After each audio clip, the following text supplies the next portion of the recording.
Hey, good Wednesday morning. We are rolling. Yeah, we are rolling. Okay. How you doing, buddy? Pretty good. Good. How are you? I'm kind of tired. Yeah, dude, you gotta fly out pretty soon. Yes. So Wednesday we are flying out. We're gonna be heading out to Washington here pretty soon. Mom, Dad, we're coming to see you. Bro, sis, coming to see you. Little Emma and Sojo, we're coming to see you. And yeah, it's just an action-packed week. Yeah. Action-packed week. I know we already told you guys about it a couple days ago, so it's, a lot of stuff going on. yeah. I'm kind of Anyway, nervous about the plane flight though. I hate flying in Dude. planes. you're like a pro at flying now. Yeah, right. Well, he gets scared every single time we fly, but well, actually, you know what though? You'd only flown it when I met you. You'd only flown in an airplane one time. But I was like 3 months old. So Yeah, I that know. count. So it didn't really count. And And then my now, mom told me that the plane almost crashed too because, the brakes didn't work or something near the end. wow. Yeah. So speaking of brakes not working, I was actually just on a Southwest flight out to LA last week, and so sure enough, we sit down on the, and we're getting ready to push back from the gate, and the pilot comes on. And he's just like, "Ladies and gentlemen, we're just having a quick issue with one of the tires here.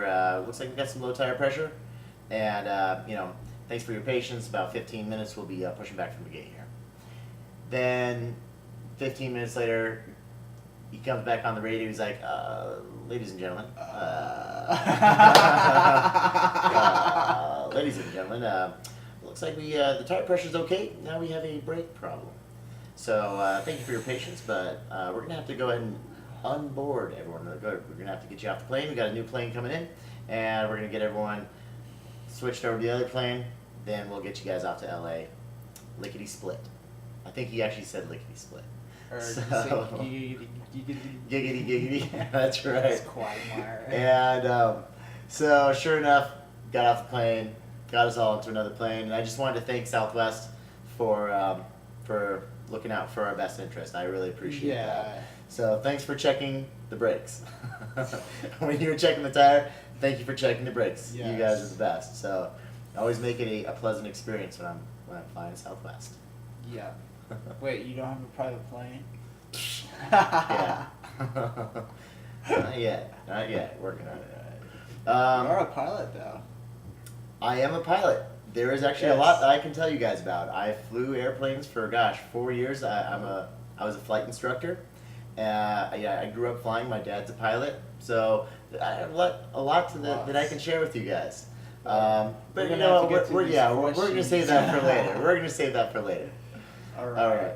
This message is today's questions from Alex. I don't know if that's a man or a woman, but I'm guessing it's probably going to be a man. But you know what? It's actually been kind of an interesting trend recently where they're naming more girls Alex. I know one Yeah. female Alex. Yeah, sure does. And okay, their question is, they remember us talking about Coke Zero and the artificial yeah. sweeteners in that, as far as like aspartame. Alex wants to know, sucralose. Is that as bad as aspartame, or because they've seen it in some supplements and they want to know Yes. if that's acceptable or not? Well, sucralose, it's gotten really popular, especially under the names like Splenda. We've seen it in there. And here's the kicker. There's a lot of really good things when it comes to functionality of sucralose, except when it comes to actually ingesting it and what it does in our bodies. So sucralose it's awesome. I guess it was discovered back in like 1976. Don't ask me how I know this stuff. I just remember reading about it. And but anyway, so it was discovered back in 1976. When you actually do a little bit of research on it, though, this is the interesting part. It was discovered by an Indian scientist who was in his work is focusing on pesticides. And so he came across the chemical compound of Splenda when he was working on new pesticides. And it is actually classified as a chlorocarbon like DDT and your PCBs, and of course DDT, we all know, we've all heard about that when it comes to pesticides. So But regardless, of course, when it actually went into studies, then it started getting approved in these different countries for consumption. It got approved here in the States just a couple years before 2000, so like it was like 96 or maybe it was 98 when it was actually approved, and that's all of a sudden, we see Splenda, sure enough, Splenda comes out, and it's gotten really popular because, the good thing about sucralose, and I'm not saying necessarily good for you, but the reason so many people like it is, number one, it's like 600 times sweeter than sucrose, than regular table sugar, so it's incredibly sweet. It's sweeter than saccharin, it's sweeter than aspartame, and so it doesn't take nearly as much to get that same kind of sweet taste out of it. But on top of that, the compound of sucralose doesn't break apart when we heat it, and so we can bake with it. So you can bake with Splenda, you can bake with sucralose, and it doesn't destroy the flavor like some of these other artificial sweeteners. However, now let's talk about the flip side. There have been numerous studies in lab rats on the effect on the thymus, on the effect on the intestinal tract, and that it completely destroys some of the good bacteria in your intestines. There is also some speculation. Now, notice I'm saying speculation. I don't want to upset anybody out there, but really start raising some questions and do your homework on sucralose and Splenda.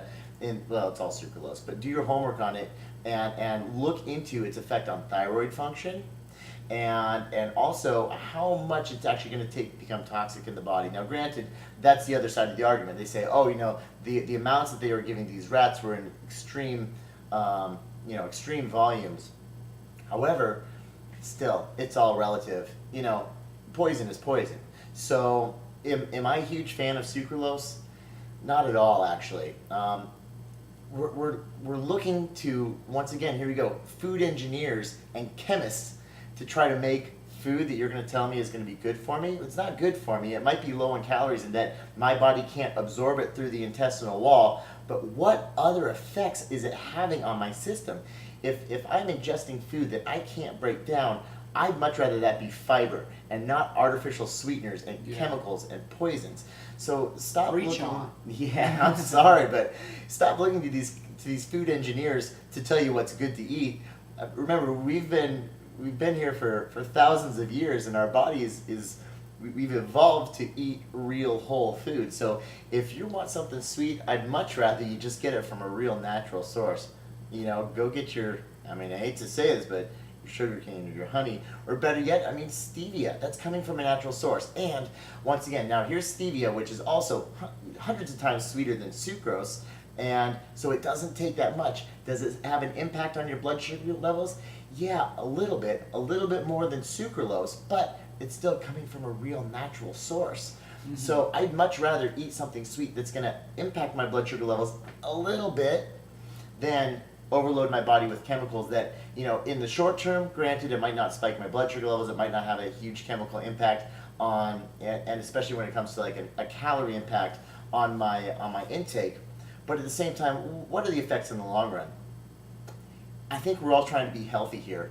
We're all trying to live long, happy lives, and as long as that's your goal, fantastic. But if the actual weight loss in a short amount of time and the aesthetic side of things becomes more of a goal for you, hey, it's your life. There's nothing wrong with that. And then there are substitutes you can throw in there, and if sucralose is a crutch that you'd like to use in a transition, by all means. I'm not here to tell you what you can or can't do, but I would highly encourage you to start looking into stevia as an alternative, and take it from there. Or there's also xylitol, which is a sugar alcohol, so there's also some pros and cons to that. I actually can't eat much xylitol. I do have a sensitive gut, and boy, my body wants to get it out of the gut really fast, so it's not pretty. Anyway, ba-boom. But yeah, regardless, start looking into some other alternatives and see what you can do from there. Beware of that sucralose, but look into it. So, it's Wednesday. We got a lot to do. I know. Well, we're actually going to be doing Thanksgiving today because we're flying out tomorrow to New York. So, good to know. Guys, have a wonderful Thanksgiving, and we'll check in with you from the road. See ya.